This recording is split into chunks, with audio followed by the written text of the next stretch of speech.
Filipo, ababyeyi be ise yitwaga Kamenyero Azika, mama we akitwa Madadari Maria. Yavukiye muri teritwari ya Uvira ahitwa Mwishenge mu mwaka w'igihumbi kimwe magana cyenda mirongo itatu na karindwi muri Congo muri DRC. Mu mwaka w'igihumbi kimwe magana cyenda mirongo itanu n'umunani yashakanye na madamu witwa Nyiramariza Dina ahitwa Magunda. Babyaranye abana 12, abahungu 5, abakobwa 7. Abamubanjirije ni abana 3, abahari kugeza kuri uyu munsi wa none ni abana 9. Umuryango umukomokaho bose bamukomokaho ni abantu 122.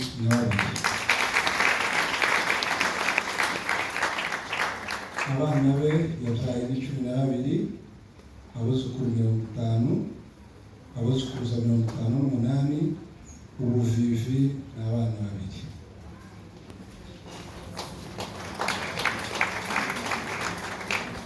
Umusaza wacu Muzehe Filipo Buzazame yize amashuri abanza, yarazi gusoma no kwandika. Imirimo yakoze akiri muto kugeza ubu ashaje, yari umworozi n'umuhinzi. Yakoreye umuryango we kandi awukorera neza.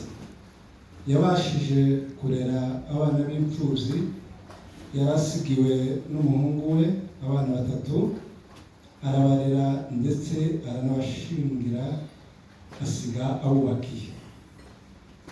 Yafashije imfubyi n'abapfakazi, yabashije kugaba inka nyinshi mu miryango itandukanye ndetse n'umuryango we bwite. Imibereho yiwe ya Kristo.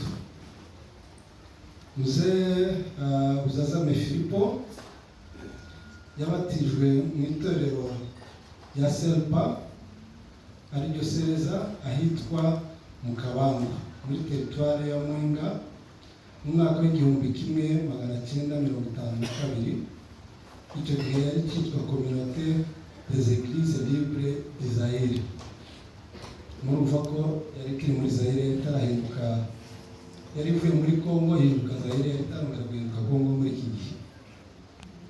Nyuma yaje gukomereza umurimo w'Imana mu itorero n'ubundi rya Selpa mu Magunda, niho bari batuye. Baza bimukira mu Mibunda, n'ubundi akomereza gukora umurimo w'Imana muri iryo torero mu gihumbi kimwe magana cyenda mirongo itandatu na rimwe kugeza mu gihumbi kimwe magana cyenda mirongo itandatu na gatanu. Nyuma yaho, nyuma y'intambara ya Murere mu gihumbi kimwe magana cyenda mirongo irindwi, yimukiye mu Kigazura ndetse no Kwiruhu, akomeza akora umurimo w'Imana n'ubundi muri iryo torero rya Selpa. Mu mwaka w'igihumbi kimwe na 15 yimukiye mu Bikuba, aho n'ubundi ni mu gihugu cya Congo, ni mu Mibunda, niho yakomeje gukorera umurimo w'Imana muri iryo torero rya Selpa. Mu 2020 yimukiye mu gihugu cy'u Rwanda, aho yakomereje umurimo w'Imana mu itorero ry'Inkuru Nziza muri paruwasi ya Rwamagana, akaba ari naho yarangirije ubuzima bwe bw'urugendo rwo muri iyi si. Urupfu rwe cyangwa icyamwishe ni ukuvuga ngo Muzehe Buzazame Filipo yishwe n'indwara yaramaranye iminsi mike, imufata imutunguye, aba ari naryo rigari ryiwe. Yitabye Imana ku itariki 30 z'ukwezi kwa 8 mu 2024. yashaje afite imyaka 87. Imana imuhe iherezo ryiza n'umuzuko w'abera. Reka tubasabe muze guhaguruka mwebwe mwese kugira ngo tuze kumwibuka mu munota umwe twibuka umubyeyi wacu wasize.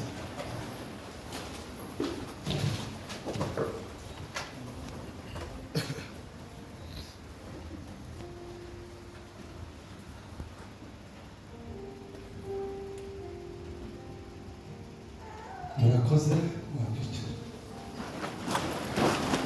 Murakoze. Reka nanone nsaba umuryango wa Mugunga utambuke hano, utambuke, harimo n'abishwa n'abakwe, utambuke.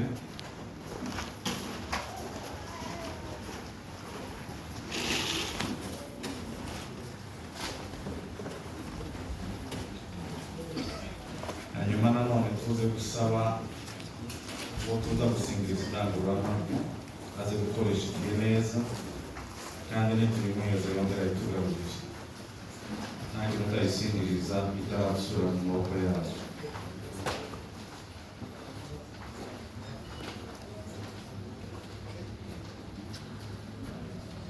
Reka nanone dutangize Mzee Jonathan. Wenda barushe basubira mu byicaro ariko bumva bashobora guhagarara bagakomeza bagahagarara ntacyo bitwaye. Haleluya. Komeje gushima Imana ko tugeze kuri uno munsi ko twawuteguraga tukawemeza, twasabye Imana bizadufashe tuwugereho, Imana ikaba yabikoze. Haleluya. Ya kabiri dushima Imana uzi ko umubyeyi nyine twibuka bwa nyuma yaguye nyine mu Rwanda, tukaba dushima Imana yadufashe twarageze amahoro tukagaruka, none tukaba tugeze no kuri iki gikorwa nacyo mu buryo byose by'Imana ikora ihabwa icyubahiro. Twihuse ikindi dushima Imana urumva no gushima Imana nta kindi. Umusaza wamaze kumuvuga ni muremure, umusaza wari ufite imyaka ingana kuriya, urumva kumuvuga mu minota mike ntabwo byakunda. Aba ari umugani ushamikiye ku bantu benshi kandi abantu bose ntabwo bavuga ngo bikunde. Rero izo dukora byose turihuta mu kuzihanganisha. Haleluya. Ijambo rya mbere turashimira Abagunga baradufashije kuba tuva aha ngaha, ibibazo bimaze kuba tugera mu kiriya gihugu dukora imanza zose, barasubira baratugarura tugera aha. N'ibi mubona nibo babikoze, mubakomera amashyi. Ntabwo gushimwa rwose. Ijambo rya kabiri ni abantu baje kudufasha muri ibi birori, abantu bose twabavuga hari abavuye mu ntara zose zo muri Kenya, ni henshi twatondagura ngo tubamenye, ni benshi ko turababona. Umuntu wese wageze aha ngaha yumve ko twamushimiye. Haleluya. Ijambo rya gatatu ni Bamuyomba. Bamuyomba nibo tuvukamo na muzehe nibo yashatsemo, urumva ni kaho tuvuka. Ibintu byinshi tuba twisanga turi mu banya byinshi. Haleluya. Nyabyinshi n'abantu beza, ndabona baje kubwinshi nabo twashatsemo, ndabona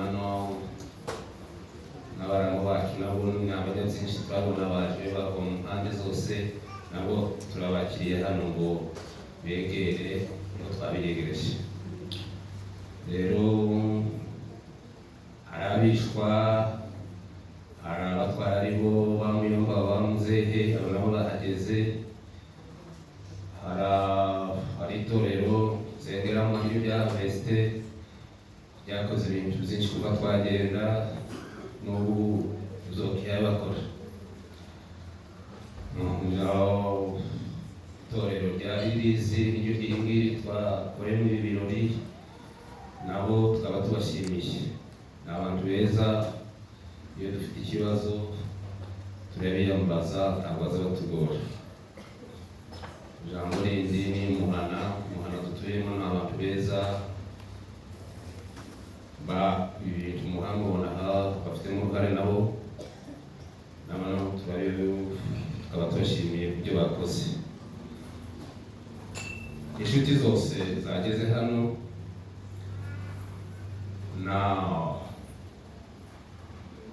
bageze hano abo ari bo bose, inshuti badushamikiye henshi, abo bose bageze hano turabashimiye. Rero muzehe bamubuze twasubira kumuvuga, ni muremure, yamufishije umuntu, ari umuntu munini, yari umuntu mwiza, yakundaga abantu, yaratuzaye twese, aradushimira. Muri make ni ibirori ntacyo atakoze, ibyo yakoze byose tukaba tumwifurije ko byiza.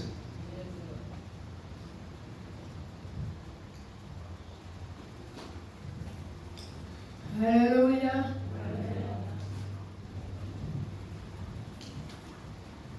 Haleluya. Imana ishimwe. Ndi hano agahinda kenshi, gutandukana n'umuvandimwe biragoye. Uyu niyo wari umurezi wanje, ngo niyo wandeze, kandi yaramukundaga, nkunda kuvuga ngo baramukundaga bashatse kwishimisha. Yaradukundaga twese bashiki be, ariko njyewe mu gihe hose niwe wandeze, kuko batagiraga abakobwa, niwe wahose mbere muri uru rugo, hano umuntu ukinguye umuryango. Shimira Imana kubona ndangako umunsi umwe w'umuvandimwe muzehe, njye nije twasezeranye mu kwezi kwa gatandatu, nagiye kumusura turaganira, kuganira nari musuye kabiri, tuguma gusezerana ngo tuzohurira mu Marundi. Arambwira rwiwe wazoba mu Marundi kuko indwara yamwishe byari bimubabaje cyane, yari umuntu muzima uhaye uvuga, ariko sinari nzi ko yopfa. Turasezerana n'umuvandimwe wiwe, baranyishimira cyane kuko yari yarandeze, nari umwana wabo, nijoro rusa n'imfura yabo, yaradukundaga twese, ariko yanshikaho akarusha. Yarandeze cyane, ngo niyo bandeza arancusa kuko mama atagiraga abakobwa. Maze kuvuka ndakingura, muruza abakobwa buzuye muri rugo rwa data, niyo bakinguriye inzira, ntibagiraga abakobwa. Abakobwa, abahungu 7, nanje ndavuka. Icyo gihe habaye ifeti ikomeye, barankundaga rwose kuko nari umuntu wari warahose bankeneye. Ariko uyu muvandimwe Filipo yarankundaga cyane, yageze ava ku Iruru akaza kunsura, kugeza kuko yankundiraga n'abana, yagiraga urukundo rwinshi kandi yari intwari. Yakoze ikintu kimwe, igihe muri murezi twinuse tugeze mu Minembwe, niyo bashitse mbere, uriya Filipo ntaho we uko amuvuga. Arazana ifite se wa Napoleon wenyine, nta mata dufite. Aravuga ngo umuvandimwe w'umugore we bazancira amata mu rutigita, ngo umwana atazosubira gupfa kuko undi yapfuye. Filipo abitwari, umunsi atazanye amata umugore we akayazana, kandi rero umwana abaho. Nubwo zaje kubura nyuma, ariko yarakoze. Ndamushimira ku butwari bwe Filipo niyo kugera. Kugeza umunsi batandukanye mu kwezi kwa gatandatu, arambwira ngo wowe urabizi ibanga ryanje nawe, tuzoje mu Marundi tuje kubana, nubwo bimeze bityo ariko tuzobana. Niko turasezerana, arinjira mu cyumba kw'icampa, arareba udusogesi twiwe, ngo uyu muvandimwe yari yamuzaniye ahuye hano.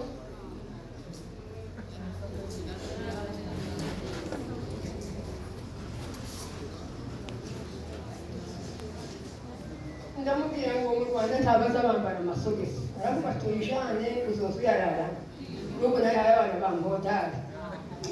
Izo ntizahekera aho ngaho, arinjira azana umupira, muri zose ntacyo nambaye. Aravuga ngo genda uwujane. Umugore arinjira, sinzi aho bariko bakiza utuntu dupfuye, umwe akazana kiwe, undi akazana kiwe.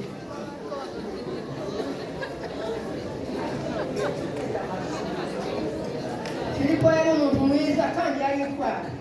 Buriya mubona yakoreye igihugu kandi akorera n'umuryango, yaradukundaga abakobwa twese, agakunda n'abavandimwe be nese bose, ntabwo utashikagaho ngo amukunde, yaradukunze, agakunda n'abakwe biwe, umuryango ntacyo twavuga hejuru ya Filipo, ariko mumenye ngo yari yitwari kandi apfuye mu mwanya wiwe, ni umuntu wari ukwiye kuko ndetse muri Filipo muraruzi uyu muryango wose uvuzwe, hari undi muntu wari waboneye ibirori, ni ibirori turiho, nubwo tubabaye n'ubuzi ukuntu tumeze, natwe twari tumeze neza, ariko nifuje kuba ngo sinyoza kuba kuri ibirori byiwe. Satani igira nabi hagiye kuba kuri uyu mwanya ejo bundi ndarwara, ariko ndavuga ngo sinyoza kuba kuri ibirori by'umuvandimwe, ni inshuti yanje. Filipo iyo yagiye tuzomusanga, ntitukutse imitima, ni ukuri tuziribwe kuko tuzobana nawe, natwe ko turahuzagurika, ariko twese niyo nzira. Imana ishimwe. twumva umwe uhagarariye abakwe.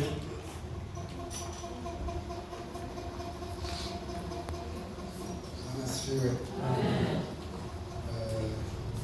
Navuga makeya kuvuga amagambo menshi, kwa amagambo menshi yaravuzwe igihe yarangije bamushimira, twebwe gusa gushima. Ndavuga amagambo mu bice bibiri, ndavuga gushima, hanyuma sozereze mu ijambo rimwe gusa rya muzehe. Twimara kumva inkuru nyine ya muzehe ko arangije, hari tariki 30 z'ukwezi kwa munani, hari ku mugoroba ku wa gatanu. Urumva ko muzehe jewe nari mvuye mu Rwanda, nasize ari muzima, twarabonanye, twabanye nawe iminsi 2 yose mu rugo, ndi kubaramutsa, nasize ari muzima. Ngeze hano tariki 30 amakuru araza ko muzehe yarangije, nta kundi twari kugira. Rero turihangana. Murabizi ko nyine yaguye hariya mu Rwanda, zari bigoye, jewe nari mvuyeyo, kuvuga ngo n'abandi nabo bagenzi bari bigoye, ariko nanone uwo munsi nyine muzehe yarangije, abanyarwanda baradutabara. Uwo mugoroba hahise haza abantu nziruzura, turabashira mu yandi mazu, badutabara kuduhumuriza. Rero mu by'ukuri banyamuhana turabashimiye cyane ku nkunga yanyu mwakoze yo kuduhumuriza, kutuba hafi. Mwarakomeje buri munsi, mwarazaga n'igihe abacu bagiye, mwarakomeje muraza. Rero abanyamuhana barugaye, ndabashimiye cyane, Imana igamugisha. Nanone ntimwarekeye aho ngaho, inkunga yanyu nanone twarayibonye.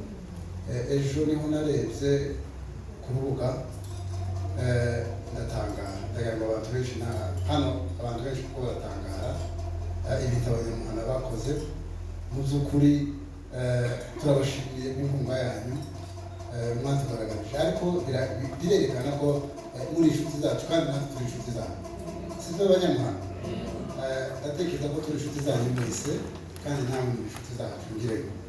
Ibyo rero nibyo tugaragarije kuko mukunda muntu mu nkunga yanyu mwatanze, mwaduhaye, muzi ko iragaragaza. Rero turabashimiye, Imana ibamugisha. Nanone kandi reka nshimire abuzukuru ba muzehe bimaze kuba barakoze iriya, ariko nanone hano nanone babongeye barakora. Abuzukuru ba muzehe bari ahangaha, ari abakobwa ari abahungu. Rero Imana yo mu ijuru idakiranirwa ibahemurisha. Ku ijambo reka nshimire nanone itorero rya Harvest na Ririze, imirimo bakoze, abadutije, abahagarikiye uyu muhango. Imana yo mu ijuru ibahemurisha. Reka ijambo ryanje rya nyuma ryo gushima isoreze kuri ba databukwe. Ba databukwe iyo bimaze kuba, urabona ko badutunguye nyine, ariko bwarakiye mu gitondo umunsi w'iposho, baraza ndahantu abasigaye igihugu, bayobowe n'uriya musaza pasiteri, nubwo umuvuze mu izina, ariko ni databukwe kandi ndamukunda cyane kandi ndamubaha. Mu gitondo bwagiye guca ari hano, ndagira ngo niko bwagiye guca ari hano n'abandi bose baje. mu by'ukuri ndabizi ko ari imfura kandi ari umugabo ukomeye cyane mu muryango w'abadatabukwe. Rero mu by'ukuri uwo munsi baradutabaye baraduhumuriza, hanyuma bahita bahafatira na gahunda y'uko muramu wanje na madamu wanje n'umwuzukuru wabo ndarishize ko bagomba kugenda. Urumva ko byari bitunganye cyane, ariko bamwe bahita bafata gahunda aho ngo mzee yarangije kuwa gatanu kumugoroba, ku cyumweru bahita bagenda. Ntabwo twebwe twagize kumwunga abakwe biwe, ariko nanone bo bamwe bahita babahagurutsa baragenda bashika mu Rwanda barashingura, cyongeyeho barongera baragaruka. Nubwo babajanye kandi nibo babagaruye, nubwo ko batakoze ibintu bikomeye. Mu by'ukuri turabashimiye cyane nk'umuryango wanje, turabashimiye. Imana yo mu ijuru ibamugisha. Ntibagiwe mzee Bishop wa Umoja, namubonye hano yicaye, ni inshuti yacu, aradukunda cyane kandi ni umubyeyi mwiza. Jewe twarabanye no muri Zura, ndamuzi cyane. Turabizi ko yakoze byinshi, ndetse no muri umuryango wabo w'Abahunga turabizi ko akora byinshi. Rero turagushimiye, Imana yo mu ijuru ibamugisha. Kurangiza kwanje ku jambo rya muzehe wacu, kandi yaratureze. Twebwe twashatse tukiri batoya, ariko ko nabyita, ariko yaratureze hamwe na papa, twari tunaturanye. Yaratureze kandi yabaye umubyeyi wacu. Ikindi mushimiraho cyane, yadukoreye imihango yose y'abakwe kuko bisanzwe n'abandi bose bakorerwa. Rero kuri ibyo ngibyo turabimushimiye cyane. Uriya musaza yari intwari cyane, n'ubu ngubu agiye afite arimo urusasu rwa mayimayi mu kuguru. Ubwo ni ubutwari, si abantu bose. Yaratabaye aja mu ntambara, ararwana, baramurasa, ariko ubutwari ni aho ngaho. Rero ubutwari bwo bwagaragaza n'ibindi byinshi yakoze by'ubutwari, birahari byinshi zitwubira tubirangize. Rero kubwo ku bwa muzehe nta kintu atadukoreye, zose yarabirangije. Kandi jewe ejo bundi nagezeyo, turasezerana nawe, turavugana nawe, twabanye nawe iminsi 2 yose tuganira nabo, yaradusezeye. Nta kindi kintu cyasigaye, kandi yarakoze imirimo yiwe yose. Kubwo kurangiza sinoreka gushimira nanone abantu babyara banje, aribo Reverama na Pastor Amosi. Ni abantu n'inshuti zacu baza badufasha, n'ubu baradufashe n'ikiriyo cya muzehe yabagikozemo cyane, n'ubu barakoze. Rero mu by'ukuri ni abantu tubana buri gihe mu bikorwa byose. Rero turabashimiye cyane bose, na ba mabukwe bari hano twababonye. Mu by'ukuri turabashimiye, baradufasha muri byinshi, nibo baza kutureba buri gihe. Rero turabashimiye kuba mwaje kugira ngo dusoze iki kirori cya muzehe. Dushimira n'abantu bose baje, twashimiye Abanyarwanda, dushimiye abaturutse hirya no hino, abaturutse mu turere twose dutandukanye. Mu by'ukuri kuba mwihase mukaza mukagera hano kugira ngo mudufashe tubane namwe mu gusoza ikirori cya muzehe. Turabashimiye cyane, Imana yo mu ijuru ibamugisha. Sawa sawa, murakoze. Tunga muzehe nawe.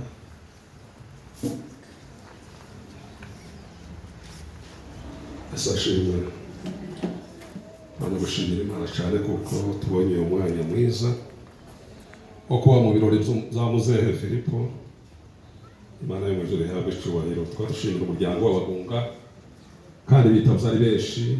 Imana yo mu ijuru ibagirire neza cyane. Twareka guha mpore umuryango wa byinshi, none ariko kubasebukwe.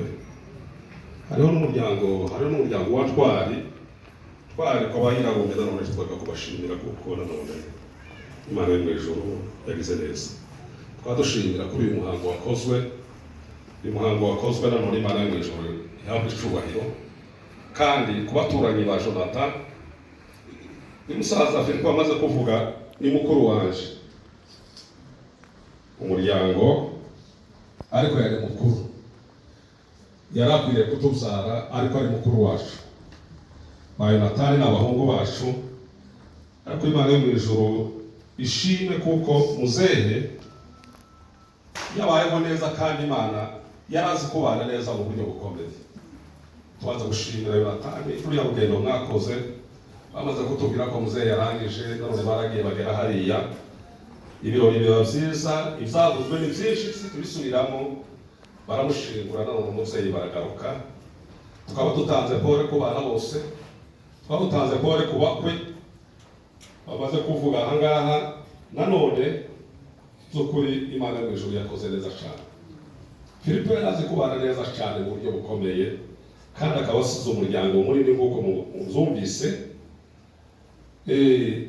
Yakoze neza cyane, yari umuntu uzi kubana kandi ugasanga ibintu byose arabikora neza. Hari rimwe iyo nibutse, buri muntu agira igihe cye, igihe cy'inganji. Ba Marehemu Gatabana igihe baguye inganji cyagihe bari kumwe mu kiraro, abantu yarasohotse bari mu kiraro, ariko uwo munsi umwanya we wari utaragera, ariko umuntu yagejeje umwanya we ararangiza, kandi ntiyarwaye iminsi. Ariko hamwe n'ibyo umuntu azagira umunsi yagenewe, kandi twadushimira Imana duha pole kuri bose, ibyo kuri ku bana bose asize n'abamwishyura amakuru hirya no hino.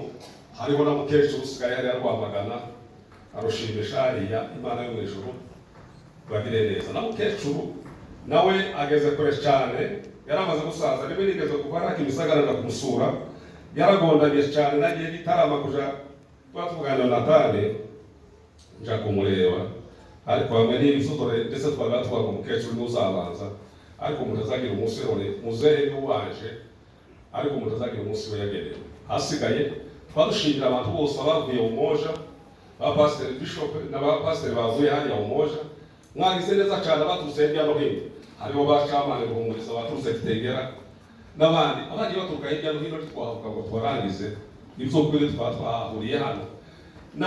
Twareka kuvuga abaturanyi bari hano bakaze ingufu, mwakoze imirimo ikomeye. N'aba baturanyi bari hano ku rusengero, ibyo kuri twarashimye cyane. Uku ni ukubana neza, twadushimira ukuntu mubanye namwe n'uyu musore wacu n'umugabo, n'umuhungu wacu, ariko n'umugabo ni muto, si mutoya, ariko Imana yo mu ijuru yagize neza. Twadushimira turangiza, Imana yo mu ijuru ishimwe. Kandi Filipo arangije neza, n'umukristo. Imana yo mu ijuru imuhe iruhuko ridashira. Turangije. Murakoze cyane, musubire mu myanya yanyu.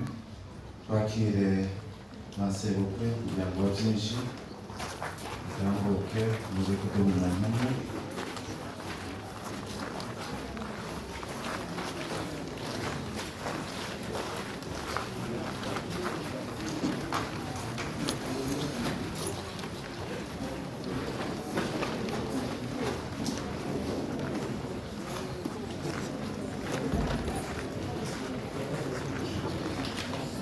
Murakoze cyane.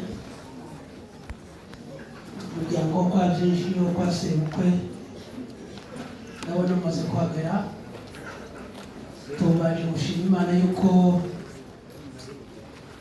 Imana yafashe bene data bava aha ngaha bagenda mu rugendo rurerure kuko muhamuzumva, ariko Imana yarabafashije, baragenda barashika, barashingura, baragaruka. Barabashimiye cyane, Imana ibahimisha. Ubundi tukaba dushimiye umuryango w'Abagunga wemeye kugira iki gikorwa cyo gusoza kiriyo. Urumva abantu bose ntibagiye, ariko nyine Ngabo ya Byinshi yatekerezaga yuko uyu munsi bawutegereje kugira ngo tuzasoze uyu muhango wa none. Hamwe n'ibyo mukaba mukoze iki gikorwa, tukaba tubashimiye. Ubundi twaba dushimiye umuryango wa Byinshi wemeye kwitaba uyu munsi, bakaba baje kwizihiza umunsi mukuru wo guherekeza umukwe wacu. Ngabo ya Byinshi turabashimiye, Imana ibahe umugisha. Ubundi umusaza yari umusaza nyine, ariko yari umwana wacu, niko tuvuga. Imana yaramufashije mu minsi yose yabayeho, akaba ageze kuri uyu munsi wo gutabaruka. Turumva tubishimiye kandi turumva tubinezerewe. Kubw'ibyo ngibyo turagusabira umugisha w'Imana, ubundi turagusabira iruhuko ryiza y'abera. Imana ibahe. Murakoze. Murakoze cyane. Nanone reka twakire ba nyirarume umuryango wa Ntwari nabo batambuke baze kuduha umuntu.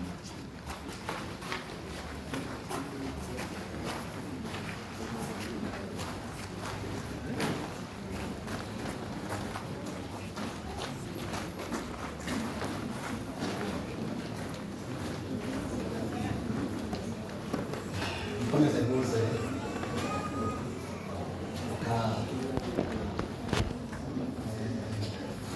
abagore bacu n'abakobwa bacu b'abatwari baze natwe duhagarare ku munsi mukuru w'amishwa wacu bakubemo akitangira akajya mu ijuru. Rero nyine kurangiza dutangira dushima kuko tubaye kuri uyu munsi wa Filipo ni umwana wacu, ni twebwe avukamo, ni twe twabyanye nyina.